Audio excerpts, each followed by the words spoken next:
I don't know if it's my current situation or just the weather or just going to Nottingham yesterday and just, I don't know, going into the shops like pizzas, like the best pizza you could buy. I never buy these anymore, but you can buy the really rubbish pizzas from the freezer, can't you? And then the luxurious best pizza supermarkets can do were always like £4. Now they're £6. And you know, seeing this with a lot of food now, I was just looking in this, went into the shop yesterday and I'm just like, what is going on with all these prices? Obviously inflation, but if you know, you know, that's all I'll say about exactly what's going on in the world. A lot of factors combining together to just, I don't know, it just doesn't feel very pleasant, very welcoming at the moment. Now I'm dealing with this house. I've just done a deep clean on the larder. It's just, nothing happens on a weekend. So I'm just hoping that Monday, tomorrow, working day, we've had a couple of business days, things happen because, it's quite taxing on everybody with the current situation. It just seems, I don't know, everybody's walking around like zombies in a way when you look around. Not everybody, but like, it's just, people need to look up a bit more and look around a bit more and just wake up a bit more, I guess, to life passing them by. I really feel strongly now about, I've said this before and it's been in my dream lists, life master kind of future of getting a piece of land. And I thought it would be buying a farm in the UK, but I just, Portugal, this guy coming to the door and just been like, yeah, come over, I know loads of people, got loads of friends, got loads of land. I looked online, 40 grand, 4.5 acres, agricultural land. You can go and live there. Amazing. So we're going to have a couple of months basically to get out of this house. I don't know how it's going to go with the landlords with all this upskittle. It wasn't fit for purpose, essentially, because there's certain types of foam. The air source heat pump outside has foam protection where all the wires feed through from the outside to the inside. And there's different types of foam that you can get. Some is rodent proof, some is not. So this was obviously not rodent proof, so it wasn't fit for purpose.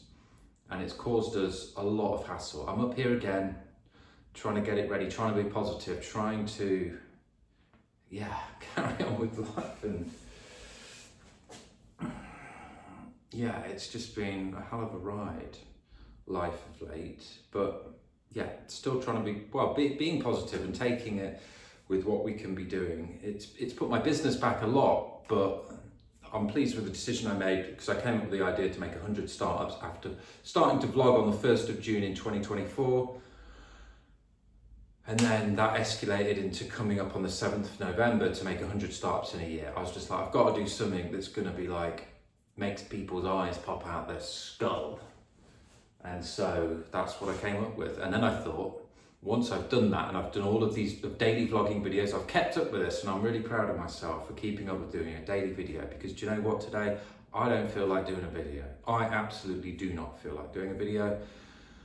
I feel like curling up in a ball and just, almost crying myself to sleep if I'm, honest. And that's what I'm trying to do. Like a lot of people have given me like comments like, oh, you're not very positive on your video. Oh, you're a bit negative there. It's just like, oh, you weren't like this person. It's just like, well, I'm compare me. This is why you got to be careful with people that are close to you. They love you, but they're not going to see what you're doing. And I'm just trying to share an authentic daily vlog of my life.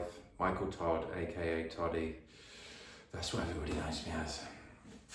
Of, I guess, the life of an entrepreneur trying to set up something after making it and then losing it all and going into the negative and gaining people, losing people, having a child, becoming a father. That's what I'm going through. And I just want, for me and for my family, for my partner and for my son, a great life. I just want us to have a free, great life where we can not be slaves to this kind of one size fits all system You know, I'm not saying everybody does it, and I'm not saying it doesn't work for some. That's fine. If you're fine to be living the 9 to 5 nursery school system, but that's not for me. And I know it's not for a lot of people. Homeschooling is increasing and increasing and increasing. And it's just, I mean, with AI and the amount of job, there must be so many people now in schools deciding their careers, coming to the end of schooling, deciding their careers to maybe go to university, or people in university either starting midway or finishing a course in university when they're just going to be going into an industry or a section of employment, a job role where they're just going to be swallowed up. It's a bit like when it's not the same, but it kind of is. It just popped into my head. When I went to work on the boats, after I came back from uni, finished when I was 22, came back to Grantham, where I'm trapped again. I'm trapped in Grantham again. It keeps happening. And yeah, I'd always wanted to do the boating thing. I'd been to the boat show, I'd worked out what you need to do to go and work on super yachts to be a deckhand. But that year, it was like, there was that must have been the economic downturn. It was around the economic downturn. So there were less jobs, but the idea of going working on yachts had been on like mainstream television. It had been on like GMTV or something, some morning show. And so like everybody was flocking to all these courses to go and do it. So when I got to Antibes, south of France, and was going up and down the docks and going to the agencies trying to get a job, like there were just loads more people trying to get jobs, and there were just less jobs. So that's kind of like what's happening here. There's people that are training and educating, having these hopes of and dreams of going into jobs, when they're just, a lot of them are going to get swallowed up or, you know, divided and divided and divided. So there'll be less people and more computing power and AI power. Yeah, I remember when I'd been on the yacht we'd done the Geneva Boat Show, and that was great. A lot of fun and a lot of hard work, basically. That's what you're doing, because you don't get much free time. So when you have the free time, you're just off, and they throw crew parties and all sorts, and it was great. And then when we got to Monaco, we were going to the Monaco Grand Prix to meet the owner. So we pulled into near the Monaco, we were bringing the yacht round, big super yacht, Benetti Classic, 37 meters, massive, 8 guests in luxurious bedrooms and like space for 8 crew, in very small chambers.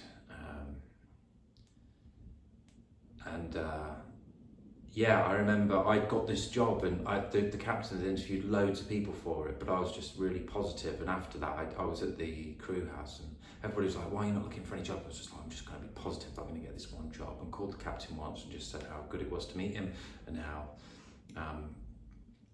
grateful I would be for the opportunity, etc. And I ended up getting the job. And he'd interviewed a lot of people, and I met people that had met him and had been interviewed by him. But we pulled into Monaco, and he was like, "Right, Michael, first big thing, we're going to pull out the tender." Big garage opens up in the speedboat, and they draws out the speedboat, plops it in the water, and he's like, "You need to drive this alone and follow us into Monaco Harbour when the Grand Prix was kicking off." And it was, an amazing feeling. So I was like, this tender was like nippy. It was 42 knots. You could buy, it's like a bullet, 42 knots you could go up to. But I had that responsibility. I remember coming in, just so happy that I got this job and just gone out there into the world and done something different. And we pulled up I was following the yacht, the big yacht, small boat, and just me in there. And then I could see I was just hanging around, basically just floating around, and the yacht was like docking, anchoring in, getting the ropes out and stuff. And there were literally like 15, 20 people, all with their CVs, like waving it at the boat. Before the yacht was even there, and I was just like, so grateful for putting myself out there and getting this job and being positive. In that time when there was a lot less opportunities and just more the supply-demand graph had reversed, anyway, that was a bit of a tangent, wasn't it? Always managed to jibber-jabber away for 10 minutes. But it's Sunday the 23rd of February. So we've technically got like 2 months to get out of this place. But really, it wasn't fit for purpose. So they kind of owe us, they did refund the rent for this month, rightly so, but like it's been a massive pile of all sorts. But hopefully some good news this week, and yeah, we'll continue with the daily vlogs because that's what we've signed up to do. It's day 267, I think. So less than 100 to a year. And yeah, I am pleased I've stuck with it, because I just want something for then, if say we get this going and it might take 3 years, it might take another couple of years to really get Nonconformity Company going. And all of the people that I'm catching in the algorithms now, following, and I've done this time and time again, like I'm like, wow, they're doing something cool. And then I'll go back and I'll look back on all of their past stuff and see how they started, where they came from. And I'm just hoping that then this will provide a real life educational journey for people who are starting out, to give people the motivation to start something and to stick with it. Because most people don't even start, and then a lot of other people start and then most of them give up. So you do really have to stick with it. It might take 3 to 4 years, but I should be earning a nice income from YouTube in a few years. But the main story is the 100 startups in a year, nonconformity.company.com, nonconformityuniversity.com, nonconformityblueprints.com, trying to show you all the different ways that you can carve out your own future, start things for yourself, and start designing the life that suits you, and not just what you've been born into, what's going on around you and that you're fitting into. Step back and just think, what do I actually want to do? And just start doing it. And we're here to try and provide a few little stepping stones along the way to shunt you along a little bit. Okay.